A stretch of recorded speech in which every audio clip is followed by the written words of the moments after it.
Hi viewers, welcome to my channel. అందరూ బాగున్నారా? కొడుకు ఆస్తిలో తండ్రికి వాటా వస్తుందా? అసలు కొడుకు ఆస్తి అంటే ఏంటి?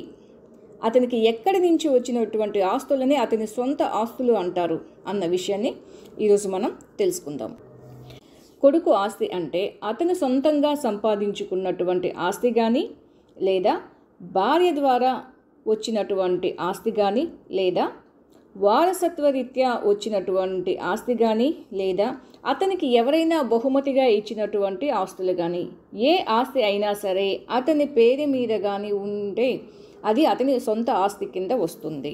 అతను ఆ ఆస్తులు ఎవరి పేరు మీద రాయకుండా, అంటే వీలునామా రాయకుండా చనిపోతే, డైడ్ హ్యాజ్ ఇన్ ఎస్టేట్, అప్పుడు ఆ ఆస్తులు ఎవరికి చెందుతాయి, ఆ ఆస్తులు ఎవరికి చెందుతాయి అన్నటువంటి విషయం అతని ఏ మతానికి సంబంధించిన వ్యక్తి అన్న దానిపైన ఆధారపడి ఉంటుంది.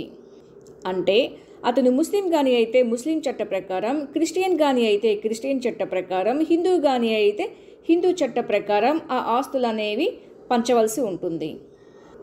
ఆ వ్యక్తులకి ఆ మతానికి సంబంధించిన చట్టాలు అనేవి అప్లై అవుతాయి. ఈరోజు మనం హిందూ మతానికి సంబంధించిన ఒక మగ వ్యక్తి అంటే మేల్ కానీ చనిపోతే ఆ ఆస్తి ఎవరికి చెందుతుంది అన్న విషయాన్ని మనం ఇప్పుడు తెలుసుకుందాం.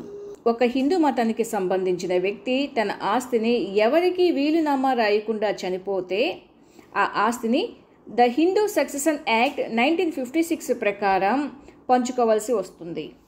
సెక్షన్ 8 ఆఫ్ హిందూ సక్సెషన్ యాక్ట్లో లీగల్ హెయిర్స్ని అంటే వారసులని first class legal heirs, second class legal heirs, agnates and cognates అని 4 భాగాలుగా విభజించారు. చనిపోయిన వ్యక్తికి ఫస్ట్ క్లాస్లో మెన్షన్ చేసినటువంటి లీగల్ హెయిర్స్ అనేవారు కానీ లేకపోతే సెకండ్ క్లాస్ లీగల్ హెయిర్స్ అనేవారికి వెళ్తుంది. ఇక్కడ సెకండ్ క్లాస్ లీగల్ కానీ హెయిర్స్ కానీ లేకపోతే యాగ్నెన్స్కి వెళ్తుంది, యాగ్నెన్స్ కానీ లేకపోతే కాగ్నెన్స్కి వెళ్తుంది. ఒకవేళ అసలు ఎవరు వారసులు అనేవారు కానీ లేకపోతే ఆ ప్రాపర్టీ సెక్షన్ 29 ప్రకారం గవర్నమెంట్కి వెళ్తుంది. ఇక్కడ ఫాదర్ని second class of legal hairs కింద మెన్షన్ చేసి ఉన్నారు. అంటే first class of legal hairs లేనప్పుడు ఆ ప్రాపర్టీ అనేది సెకండ్ క్లాస్ లీగల్ హెయిర్స్లో ఉన్నటువంటి ఫాదర్కి వెళ్తుంది. ఇప్పుడు మనం first class of legal heirs అంటే ఎవరు అన్న విషయాన్ని తెలుసుకుందాం. First class of legal heirs అంటే తల్లి, భార్య, కొడుకు, కూతురు, వీళ్ళ నలుగురు వచ్చేసి ఫస్ట్ క్లాస్ ఆఫ్ లీగల్ హెయిర్స్లో ఫస్ట్ ప్రిఫరెన్స్ అనేది ఉంటుంది. ఒకవేళ ఇతను చనిపోవటానికి ముందే అతని కొడుకు కానీ చనిపోయి ఉంటే, అతనికి కానీ పెళ్ళయ్యి పిల్లలు కానీ ఉంటే వాళ్ళకి ఆ ఆస్తి అనేది కొడుకు తరపున వెళ్తుంది. ఒకవేళ వాళ్ళ మనవళ్ళు అంటే కొడుకు పిల్లలు కూడా చనిపోయి ఉంటే ఆ పిల్లలు అనేది వారసుల కింద వస్తారు. అదేవిధంగా కూతురు కూడా ఈ వ్యక్తి చనిపోయే నాటికి చనిపోయి ఉంటే ఆ కూతురు పిల్లలు అనే వాళ్ళు వస్తారు. ఒకవేళ ఆ పిల్లలు కూడా చనిపోయి ఉంటే, పిల్లలు అంటే మనవరాళ్ళు వాళ్ళు కూడా చనిపోయి ఉంటే ఆ పిల్లలు అనే వాళ్ళు వస్తారు. అంటే కొడుకు కూతురు చనిపోయి ఉంటే వాళ్ళ ప్లేస్లో మనవరాళ్ళు మనవరాళ్ళు పిల్లలు కూడా ఈ first class of legal heirs కిందకి వస్తారు. ఇప్పుడు వీళ్ళందరూ ఏ విధంగా పంచుకోవాలి అంటే తలా ఒక భాగం అనేది ప్రతి ఒక్కరికి వస్తుంది. ఒకవేళ ఇక్కడ మదర్ కానీ లేకపోతే ఆ ఆస్తి అనేది వైఫ్ అతని యొక్క కొడుకులు, కూతుర్లు, మనవరాలు అనేది పంచుకుంటారు. ఒకవేళ వైఫ్ కానీ లేకపోతే మదరు, కొడుకులు, కూతుర్లు, మనవరాళ్ళు అనేవాళ్ళు పంచుకుంటారు. ఒకవేళ ఇక్కడ కొడుకులు లేరు, మనవరాలు లేరు, కూతురు లేరు, వాళ్ళ పిల్లలు లేరు, వైఫ్ లేదు, మదరు లేదు, ఎవ్వరూ లేరు అంటే first class of legal heirs అనేవాళ్ళు ఎవ్వరూ లేరు అంటే అప్పుడు అది second class of legal heirs కిందకి వెళ్తుంది.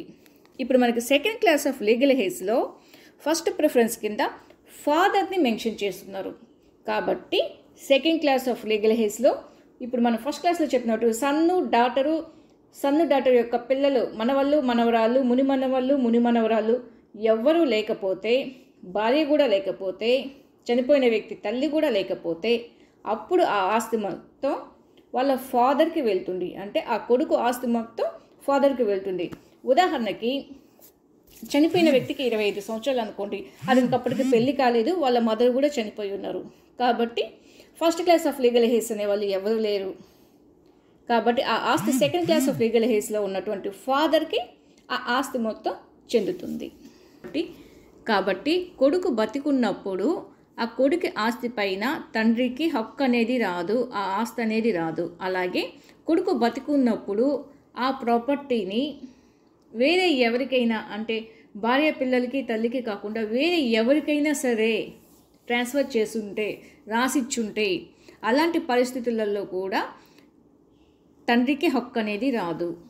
కేవలం కొడుకు అతని ప్రాపర్టీని ఎవరికి రాయకుండా చనిపోయి ఉంటే అప్పుడు మాత్రమే తండ్రికి first class of legal hairs అనే వాళ్ళు ఎవరూ లేనప్పుడు తండ్రికి ఆ ఆస్తి అనేది చెందుతుంది. Please like and subscribe my channel. Thanks for watching.